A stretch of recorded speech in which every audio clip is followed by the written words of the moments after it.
Ош шаарынын көрүнүктүү тарых жана маданият эстеликтеринин бири Асаф ибн Бурхия күмбөзү Сулайман тоонун түштүк чыгышынан орун алган архитектуралык курулуш. Изилдөөлөр боюнча күмбөз мурунку доорлордо курулган курулуштун үстүнө тургузулган. Tog'ning janubiy sharqiy etaklariga vasiyatga binoan dafn qilingan deb. Бул күмбөз Караханилер доорунда жашап өткөн Асаб ибн Бухари урматына курулган. Артында калган муундарына айткан керезине ылайык Сулайман тоонун күнчыгыш тарабына коюлган. Демек бул 12-кылымда Караханилер доорунда жашап өткөн инсандын күмбөзү.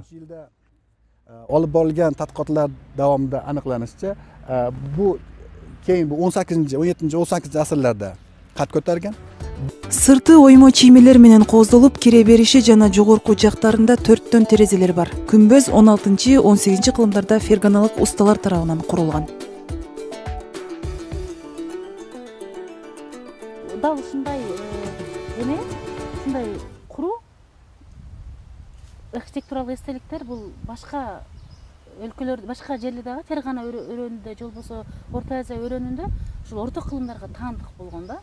Демек бул абдан эски болгон. Кийин бул реставрацияланган. Аябай эски, эң биринчи курулуштардан болгон да. Анан эми бул немеден сырткары эле.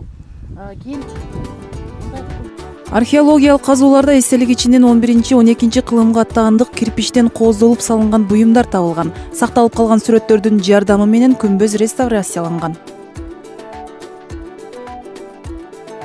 Асаб ибн Бухари күмбөзү 19-кылымга чейин жакшы сакталып келген. Бул күмбөз мусулмандардын зыярат кылуучу жерлерине айланган.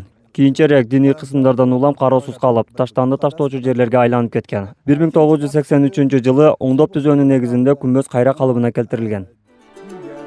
Тарыхый булактарда күмбөз тууралуу толук маалыматтар жазылып, алгачкы көрүнүшүнүн чиймелери изилденген. Бирок окумуштуулар арасында ар кандай талаш пикирди жараткан. Кээ бир тарыхчылардын эмгегинде чынында бул күмбөз Асаф ибн Бурхияга таандык, анткени ал Сулайман пайгамбардын агасы же вазири болгон деген маалыматты айтса, айрымдары жергиликтүү уруу башчыларына таандык деп чечмелеген. Бирок мындай талаш тартыштарга карабастан 19-кылымдын башында бул күмбөз Асаф ибн Бурхия деп аталып калган.